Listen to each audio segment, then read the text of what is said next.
On today's show, the conference finals on both sides are set as the OKC Thunder take down Denver in Game 7 on Sunday. Now, we have so much basketball left to look forward. We'll start doing just that on today's edition of Locked On NBA Game Night. When that final buzzer rings, you know it's time for Locked On NBA Game Night. All the post-game reactions to every game across the league, every single night, with insights only the hosts at Locked On can provide. It's the true NBA fans' one stop for all the action. Every game, every night. It's Locked On NBA Game Night. Tipping off now. What's up, everybody? My name is Danny Cunningham from Locked On KFC, Swipa from Locked On Nuggets, and the Denver Nuggets, they lost today, Game 7 to Oklahoma City, and Swipa. It was good until it wasn't, I feel like this game was. Yeah, I mean, it was 21-10, I think, in the first quarter. And then I think something I've said consistently all year is the Nuggets, I think, when they go to their bench has been a consistent problem. I think they were due to the blowout, they ended up being a minus 11, I think, in the Jokic minutes in this series due to the blowout. But I think they're like, I can't remember the number. They might be minus 85, minus 90 without Jokic. I mean, really, it just comes down to this, Danny. I think this team had enough to win today, but that was contingent on Gordon being healthy. That was contingent on Porter being healthy. I think Porter not being healthy the whole series, averaging less than 8 points a game in the series, that obviously was a big deal. But they've been able to withstand that. Gordon not being healthy, they are not able to withstand that. And really, it's just as simple as I think that the Nuggets, their starting five was better than OKC's. But what ended up happening is that they just don't have the pieces to go to. OKC went to Caruso and Casey Wallace, and they ended up winning them the game. Caruso's offense, his defense on the post, I think, especially with how OKC guards behind the post coverages, all the way up and down. I mean, OKC just completely outlasted Denver, and I think in all the important things to them. They certainly did, and we will get to all of that. But thank you, first off, for making this your first listen today and every day. You can find the show anywhere you get your podcasts. Apple, Spotify, anywhere else. Drop us a 5-star rating. Leave us a nice review. And if you're watching on YouTube as we get started, do us a favor. Hit that thumbs up button for us. Click subscribe. Click that notification bell so you don't miss the latest content from us. And, of course, today's episode brought to you by Monarch Money. Take control of your finances with Monarch Money. Use code LOCKEDONNBA. That is LOCKEDON NBA at monarchmoney.com for 50% off your first year. As we mentioned, the OKC Thunder took down Denver in Game 7 of the Western Conference semifinals, 125-93. And you mentioned the start of this game where Denver was up 21-10 or something of the like. And then the moment that I look at was the end of the first half. So I think it was 3 minutes and 10 seconds left before halftime. And OKC had a 1-point lead. And from that point on, so the end of the second quarter through the first couple of minutes of the third quarter, the Thunder go on a 27-5 run. And they keep forcing turnovers. They're not missing shots. Denver isn't getting good looks when they are getting looks. And just it felt as if, and I know you've talked about OKC's defense all year being the best unit in the NBA. Like of everybody's offense, of everybody's defense, you have mentioned OKC's defense is the best unit in basketball. And it felt like at that moment, it's when they really started to suffocate Denver. And could Denver have withstood that fully healthy? Maybe. Like, they've got the best player in the world. But with all of the injuries you mentioned, Aaron Gordon, who I did not think could move at all, like, big credit to him for going out there and playing in this game. I did not think he could move. He was very clearly playing on one leg. Michael Porter Jr. has been dealing with that shoulder injury for a while. They ran out of gas. And OKC, I thought, firmly capitalized on that. Yeah, look, I think Denver is they're so flawed up and down their roster that if they don't have, I think, consistency from their starters and like available play from their starters, that changes everything. And I think that really makes a difference all the way around and how Denver is able to function. And, if you're a Nuggets fan, I think, they're definitely frustrated by what they've seen. I think they deserve a lot of credit for pushing a 68-win Thunders team to 68. That 168 games to 7. Nobody like the Thunder were minus 900 before the series started. The odds were better that they would sweep Denver rather than Denver taking them to 6, let alone 7. But I think the AG injury is what really did it. I mean, I honestly think that if they would have been able to maintain momentum and Aaron Gordon was able to play to his normal ability, I do think, and then Jamal Murray was also sick. I think that changes the series and changes the game. I mean, literally, Jokic goes out up 26-21, and OKC goes on a 6-0 run to start the second quarter, and it's Caruso, it's Wallace, it's the rest of them.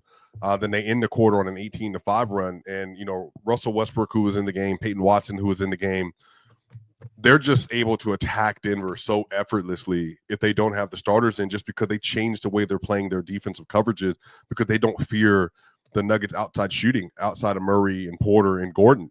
And then even Brown had a very good first half. He had 12 points in the first half, and him and Jokic combined for 29 of the Nuggets' first 46 points.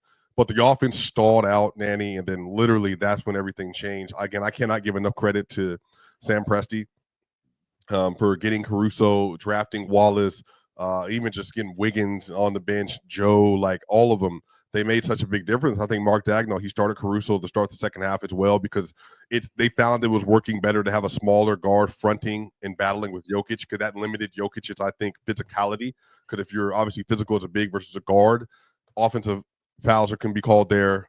They were doing a great job on the weak side deflections and getting to the ball as well. So they deserve a lot of credit because they turned the intensity up. And Denver, who's really handled their defense very well this series, they just kind of fell apart, I think, at the end of the second and top of the third. Yeah, and I think that, too, you bring up the run at the start of the second quarter. And the thing that's, because Jokic was obviously on the bench, and we know what the drop-off can be for Denver when he's not playing. But the thing that stood out to me about that was SGA was on the bench, too, for OKC. And I think that one of the biggest differences in this series was the depth between the two teams. Like OKC, I mean, they have an embarrassment of riches. You bring up Isaiah Joe, who played 3 minutes in this game. Like, they've got guys that are, I think, NBA playoff caliber players that can't get minutes because they've got so many good guys. And I think that is kind of the spot where it really was on display, because I think that if Denver's playing a normal team that has 7 to 8 guys that you can trust in a game 7, I don't know that they're okay with Jokic sitting for the first 4 minutes of a quarter. Like, it's always going to be, I think, a little tense given what their lineups have been, and kind of the variance that Russell Westbrook, I think, brings to the table for some of their lineups when he's on the floor with Jokic off. But the fact that the guy who most likely is going to be named NBA MVP at some point in the next week or so in SGA was on the bench, and that's kind of when this game flipped. I think that says a ton about who the Thunder are. Look, I've said this a lot. What makes the Thunder so great, I think SGA deserves the MVP. I think he's going to win. I think he deserves the credit he's getting. But I also do think they are benefiting from having a lethal 9-player rotation outside of him that really allows for them to take off on teams in stretches. And that really is what happened today. Like I said, like Caruso, Dub, they all showed up. Chet, Hart, and then Cates and Wallace, like even just those units right then and there. Jay Will, when he's played, they just have so many pieces to tap into. And again, their defense takes them to another level. But what happens is when they do start getting up, SGA feels really comfortable. And I think SGA feels this breath, it's almost like a breath behind his wings. And he just starts scoring at a very high level. And I think he just puts them over the top. But I don't know. I mean, Danny, I guess for me, it's just like I'm watching the best player in the world in this series. I think he was the best player in the series. I just think he has to carry just such an insane load for this team to function. And it really, first half, Danny, Jamal Murray and Michael Porter Jr. have 6 points combined. And it's just like they were doing so well. But then, like I said, it's just the injuries. It's the lack of consistent play from the bench. Russell Westbrook came in the game, had 3 horrific turnovers. The shooting change, I mean, just all of it. It's just like the Nuggets have been so flawed, and I think if they would have won this series, I think would have been a huge credit to them for able to overcome that. But all the way up and down, I think OKC was just a better team, and they just deserve it. And I think they have their GM, they have their head coach. The Nuggets don't have their GM, they don't have their head coach, and they don't have a bench. So even then, they still pushed it to 7, even with all that. Those are some, I think, difficult things, it's fair to say, to overcome. And you bring up some of the turnovers that Russ had, and I didn't think that this was just a Russ Westbrook thing. Like 7 guys for Denver on Sunday had multiple turnovers. As a team, the Nuggets finished with more turnovers than assists, which is something that has happened before, but it's such a rarity. Like you'll see somebody finish, oh, that guy had a negative assist to turnover ratio for this day. You really don't see that happen too often for a full team. And I think that stat, and Jokic had 5 of them, and I think that speaks more so of he has to do everything as opposed to he's sloppy with the basketball. And I'm not saying that Denver was sloppy with the basketball. I think that's a credit to OKC being so good defensively. And I think that the pressure they put on teams is not just the physical pressure on the perimeter. You saw Caruso playing extremely physical with Jokic, but I think it's also the mental pressure they can put on teams to kind of try and force you to be perfect. And when you have to play that way, I think it leads to more and more mistakes, and you see it start to snowball the way it did. Yeah, I mean, all the way around, I just think, like I said, I think they don't have the room for the mistakes and for the errors, and I think that's just kind of what happened today. You make mistakes, you turn the ball over, and you don't have, like I said, perfection from your starting 5. And, Jokic had 17, 6, and 3, I think, at half. He ends the game 29 and 8, I think. So even him, like, they changed their defensive coverage on him in the second half, and Jokic had 3 points the rest of the way. Now, again, they played a quarter and some change. It was a blowout for the most part. The Nuggets were shooting the ball a lot around the perimeter. They just couldn't make those shots.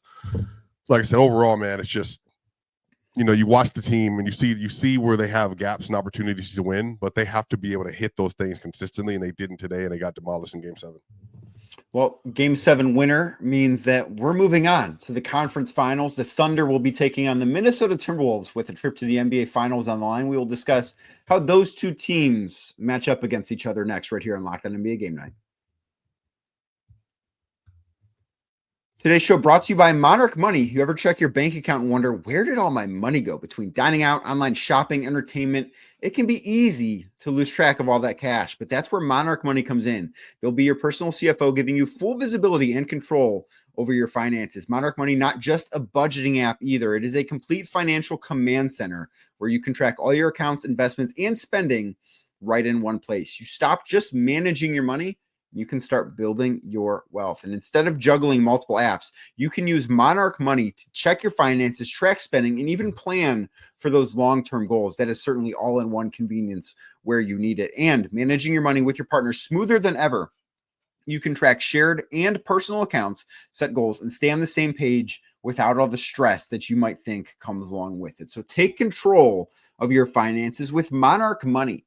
Use code LOCKEDONNBA at monarchmoney.com for 50% off your first year. That's monarchmoney.com, code LOCKEDONNBA, LOCKEDON NBA for half off your first year. Thank you again for making Locked On NBA Game Night your first listen today and every day. You can find us anywhere you get your podcasts, YouTube as well. In the conference finals, on both sides are set. We've known for a little bit now that it's going to be the Indiana Pacers and the New York Knicks in the East. And of course, we find out Sunday it will be the Oklahoma City Thunder and the Minnesota Timberwolves in the Western Conference. And Swipa, just as you digest the Game 7 that happened, what are your initial thoughts on what this series between OKC and Minnesota might look like? Man, this is an interesting matchup because I think they have a lot of strengths. This is going to be a defensive series. You're going to have Chet versus Julius Randle, Rudy versus Hart, SJ versus Anthony Edwards. Obviously, Mike Conley, Jaden Williams versus J-Dub. They should have the defensive personnel to guard OKC well. I'll be curious how much film they take from the Nuggets series, given how much 2-3 zone the Nuggets played versus them. But a lot of this also is going to come down to this, too. I think is OKC, are they going to be able to make consistent shots when they do get to these situations versus the Wolves? And the Wolves, they're to much people's maybe chagrin, the Wolves are one of the highest volume three-point shooting and taking teams in the NBA. So are they going to be able to make those shots on those ant drives when he's driving and they're collapsing? What kind of defensive scheme are they going to deploy? OKC played a lot of zone and man mixed up versus Denver, depending on the personnel. But the thing is, the Wolves have, I think, not better in top-end talent, but I think more offensive pieces because they just don't have players that struggle as much on the shooter on the outside. How playable is Rudy Gobert going to be in this series? Can he have a good series on the interior as a scorer? Like, I'm talking about 5 or 6 possessions where he's scoring 12 points a game or something like that. But also defensively, how much difference does he make? Are they able to shut off SGA Water from getting to the mid-range, getting to the rack, getting to the hole? I mean, all the way up and down. Lou Dort, Alex Caruso. Again, they only get one day off. That was going to be the thing about this game in Game 7 is that they only get one day off The Wolves get 5. And now it's just going to be about how do they find the matchups needed to be able to battle with OKC. But even that, OKC's defense really made Anthony Edwards struggle this past year. And so I'm curious to see how he gets off with this team. Julius Randle has been a monster so far this playoff. Will he have the same level of success versus this OKC team? And J-Dub had an off and on series, had 2 really good games, 5 not great games, and a couple of really bad games in those 5 as well versus Denver. Is he able to have a level of consistency as well as an off-ball shot maker? So all the way up and down, man, this is probably going to be a knockdown drag fight, but I do think that OKC should have the advantage here pretty decidedly. I think so too. And of course, they will go into this series as the favorites over with our friends at FanDuel Sportsbook. And I am, when these matchups arise, I am always curious to just go back and look at what happened during the regular season. Of course, the regular season matchups are not the be all end all. Oftentimes, they don't mean much. But for a Thunder team that went 68-14 to go 2-2 against anybody, like to not win a season series against anybody, I think is at least might have to tell us something. And one of the games that stuck with me from this regular season, even before we knew this matchup, was February 24th, when the Thunder led Minnesota by 22 points at the start of the fourth quarter, and the Wolves came back and won that game. They did so without Anthony Edwards having a great game. They did so without Rudy Gobert playing. They did so partially because, Jaden McDaniels had 27 points. Naz Reid had 22 points. And that leads me to, you bring up the Rudy Gobert stuff. What's he going to look like? I do wonder if this is a series where we see Naz Reid play more minutes for Minnesota than Rudy Gobert does. Well, he played great versus them in the regular season. So I do think that's going to be an option they're going to have to tap into. But yeah, I mean, Naz is that shot making from him is going to be huge. And he really outplayed Anthony Edwards in the game, I think in OKC, if I remember where that game was correctly, because him being able to shoot the ball over the top is going to be a huge deal. Beating players off the dribble, being able to deal with the fact that they're going to slant their defense towards Anthony Edwards. So when you do get the ball, can you attack those closeouts, drive, get to the lane, finish? Naz doing that, Nikhil doing that. Mike Conley can have an important role as an off-ball shooter in this series as well. But really, the thing that Denver struggled with is they just don't have the ball handling and the ball handling plus the shooters. And Murray, outside of him doing that, there was nobody else on the roster beside him and Jokic that could attack them with a triple threat kind of leverage point. Naz can do it. Nikhil can do it. Ant can definitely do it. Julius Randle can also do it. That ball pressure is going to be really important in the series, and they're going to have to be really consistent and really good with that and keep the turnovers down.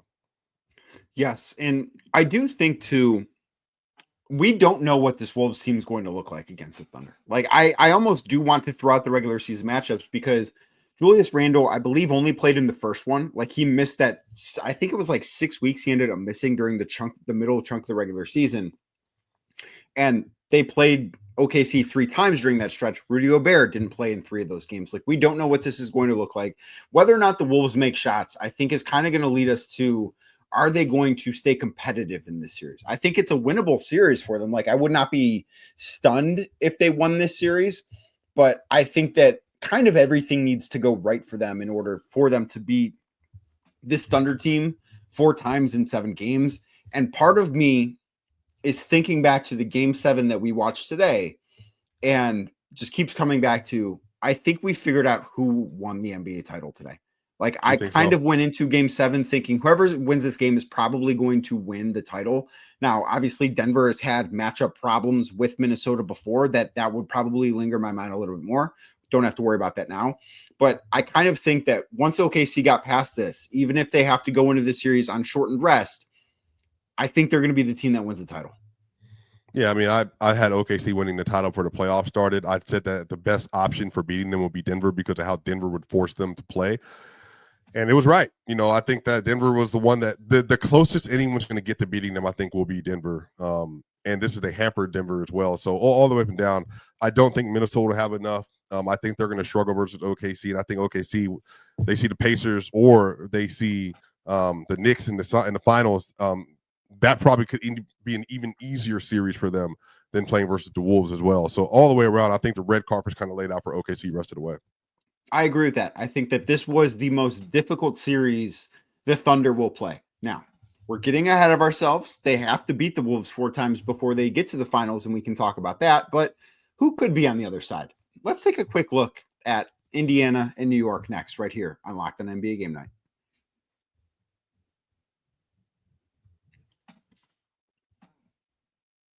Thank you again for making this show your first listen today and every day. If you're watching on YouTube, do us a favor, hit that thumbs up button for us, click subscribe, and hit that notification bell. And in the Eastern Conference, it's been known for a few days now that Indiana will be playing the New York Knicks in the Eastern Conference Finals, which is certainly the series that at the start of the regular season, everybody imagined would be the conference finals. At the start of the playoffs, everybody imagined would be the conference finals. Nobody, certainly not myself, surprised that these are the two teams playing. But what do you look at as the thing that's going to decide this series?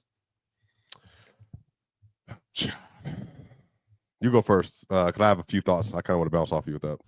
So I think it's the tempo at which Indiana plays. Yeah. I think that they play so fast. So I think they're so mentally tough. And it's not to say New York is not mentally tough, because I think they are too. But I think that this is probably when the lack of New York being able to play like 9-10 guys is going to catch up with them. I just think that the way Indiana plays a different style, and it is like the Boston Celtics are a more talented team than the Indiana Pacers. I have zero doubts about that. But the style at which Indiana plays is so drastically different, not only from what Boston does, but from what essentially every other team in the NBA does. I think that they are a team that is going to make life really, really difficult in a lot of ways against the New York Knicks. And I think one of the things that the Pacers did best for the majority of that series against the Cavs was they dictated the terms of which those games were played. If they dictate the terms against New York, the Knicks do not have a chance in this series. Now, that's easier said than done. Like, you have to actually go out and do it. But if they're able to make New York play these games on the Pacers' schedule, I don't know how New York can win. Look, yeah, it's going to be tough, man. I think they definitely have a chance to win it. But Brunson, the late game special stuff is going to be important. Karl Anthony Towns versus Miles Turner is going to be a huge matchup. That's probably going to be right at the top of my top 3 things that matter in this series. I think the matchups with Pascal Siakam versus OG and Mikal Bridges are going to be really important. But again, Andrew Nembhard, Nesmith, can you make them work defensively? You know, TJ McConnell, what are you getting from him? Jarrett Walker, what are you getting from him? Does Ben Shepherd get some minutes in this series? Could you need another guard to be able to defend and move and shoot? But also like Thomas Bryant, back up 5 minutes versus Mitchell Robinson. Those are going to be important. But the Pacers, man, like I just feel something special with this team. They're a really good team. Their defense can get there. Their offense can be better than anybody else in the playoffs. Tyrese Halliburton has been special this whole run outside of 2 games. I think this is going to be a very entertaining, very fun series. But, man, like Jalen Brunson, do you have magic in you? You know, do you have magic in you 4 times in this series? Because I don't think the Pacers, the one thing they do well, they do create a lot of 3-point shots, but they create a lot of dunks and layups too. Like they're trying to hunt for the best shot possible. And especially with how good Hallie is with the basketball and being able to dictate where exactly he wants the defense to go. Karl Anthony Towns, this is a huge series for you. This is going to be more defensive pressure than you had on you, I think, in the Boston series, in the Pacers series, given now we're going to play a true 5-out. And Miles ain't KP. KP was not healthy. He was sick. He wasn't himself. Miles is fully locked in. And he's a very good defensive center as well at the same time, all the way up and down. This is going to be a dogfight. But you know what? I think I do have the Pacers winning this series. I think I do too. And I think one of the big differences between them and Boston's really good at what they do, but you kind of know what they're going to do. They've been great at it. And that's why they won the title last year, because they're really good, but they're kind of predictable. I think the Pacers are incredibly unpredictable with what great shots they're going to get. They're going to get dunks and layups. They're going to get threes.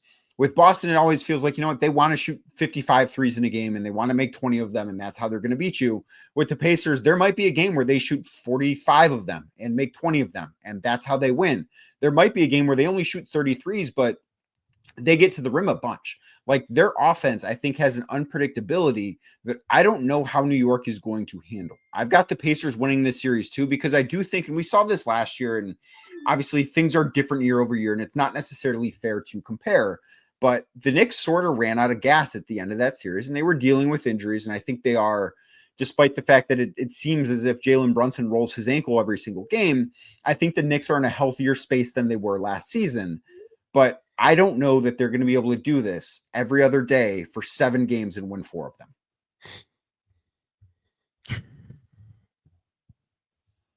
And I think one of the questions of this playoffs is every team that's in the West that won, they all have multiple options outside their starters. Like the Wolves, they have 8 starters. Dante's a starter. Nas is a starter. They have starters. Nickeil Alexander-Walker for me is a starter on a lot of teams. I'd love Nickeil Alexander-Walker. The Thunder, they have multiple starters. Caruso is a starter. Kaysen can be a starter. And then on top of that, Wiggins had some really good moments in this series. Jay Will has really good moments as well. Does Kendrick Williams play in that series? Do they dust him off? Do they dust off Isaiah Joe? That's 10, 11 players. Pacers, they got – look, Ben Shepherd doesn't get real time. I think they got 10 guys that if you said go play a playoff game can give you something good. There's this for the Knicks. They got 7. They got their starters.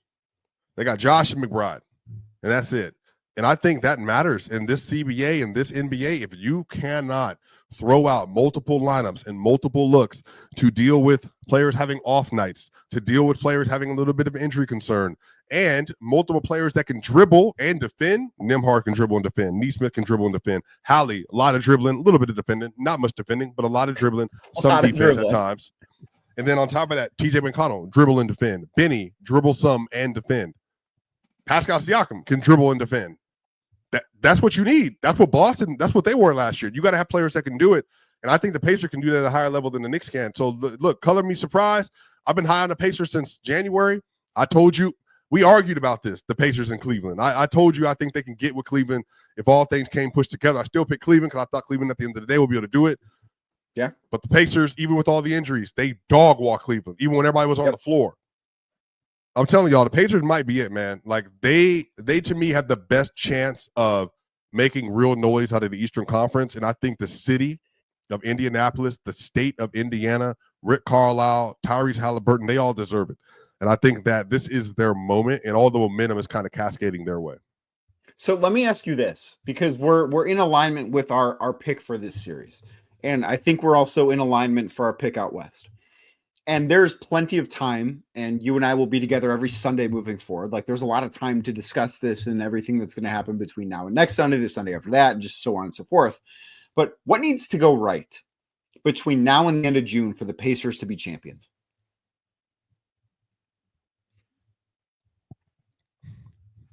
OKC forgets how to play defense. Shai Gilgeous-Alexander didn't make any more mid-range jumpers. Caruso steps off the face of the earth and he decides he wants to travel the moon, because that's going to be a Caruso versus Hallie is going to be a show. Like Caruso is just as good at what he does as Hallie is at what he does as well. I don't know, man. I think that the Pacers are going to have to deal with. They're going to have to shoot really well. And they're going to have to deal with the level of defense that they are just not used to seeing in the Eastern Conference. And even then, I still don't think it's going to matter all that much. I don't see them beating OKC or the Wolves, but I think that's just the matchups out of the Western Conference are so different than playing in the East. Yeah, I think them versus Minnesota would be a pretty interesting matchup. The fact that I believe Indiana would have home court in that series would be a wild thing that nobody would have ever predicted at the start of this postseason. I don't see it against the Thunder, but I think that we are in for a very fun next couple of weeks as the conference finals approach. How many games before? I guess we should probably do this now, because by the time we talk next week, these series will be well underway. We both picked OKC. We both picked Indiana. How many games you got in each series? The Knicks series? Both series. Oh, probably OKC in 6, Indiana in 6. I'm not going to give them 5. I think that the Knicks are better than that, but I'm saying Indiana 6, Wolves in 6. I think the Wolves lose in 6. I think the Wolves have 2 really good shooting games, and maybe one of those games they shoot really well. The other game, OKC doesn't shoot well, and they lose. But overall, the Thunder could win that in 5 as well. I just think they're that much better than the Wolves. I'm going to go 6 for that series, partially because the series before went 7. And like what Denver did in game 1 of the series against OKC is so special and so rare, where you have such a quick turnaround. I'm not saying that OKC is going to lose game 1, but I do think that that might catch up to them in another game in that series where they just run out of gas in the game and the Wolves are able to capitalize on it. So I will go 6 in that. I'm going to go Indy in 5 in the other series. Like, I do think that the Knicks are going to run out of gas because of how few guys you mentioned. They've got 7 that they can play in this series. Indy is going to run them to death. And I think that's going to be a really, really difficult thing for them to deal with. I would prefer that it's a longer series and it's a lot more fun, but I could see that. I could see the same thing happening to the Knicks that happened to Cleveland in that series. Yeah, I mean, it could get nasty. Like I said, the Patriots are really good. I'll say it at that. I don't want to say too much because the Knicks very well could find a way to win this series. But right now, the math in my head is telling me the Patriots are just probably a bit too good for that Knicks team. But my giving it to the Knicks, saying they have a chance to me and how much I feel about Jalen Brunson. I think Jalen Brunson's that good. Last 3 minutes of that game, he could win those games. That's fair. And on the other side of that coin, it feels like every toss-up game has gone the Pacers' way in the first couple of rounds of the series. Like, they've had 2 unbelievable, improbable comebacks, both against the Bucks and the Cavs in one of those games too. So both teams have certainly had their late game magic to help them get to the conference finals. But thank you for making today's episode your first listen. Thank you for making tomorrow's episode your first listen and yesterday's episode your first listen. Very much appreciate everybody that makes this show their first listen every single day. You can find us anywhere you get your podcasts, Apple, Spotify, anywhere else. Make sure you drop us a 5-star rating, leave us a nice review, and be a friend. Tell a friend about the show. And if you're watching on YouTube as we get out of here, do us a favor, hit that thumbs up button for us, click subscribe, and hit that notification bell so you don't miss the latest from us right here at Locked On NBA.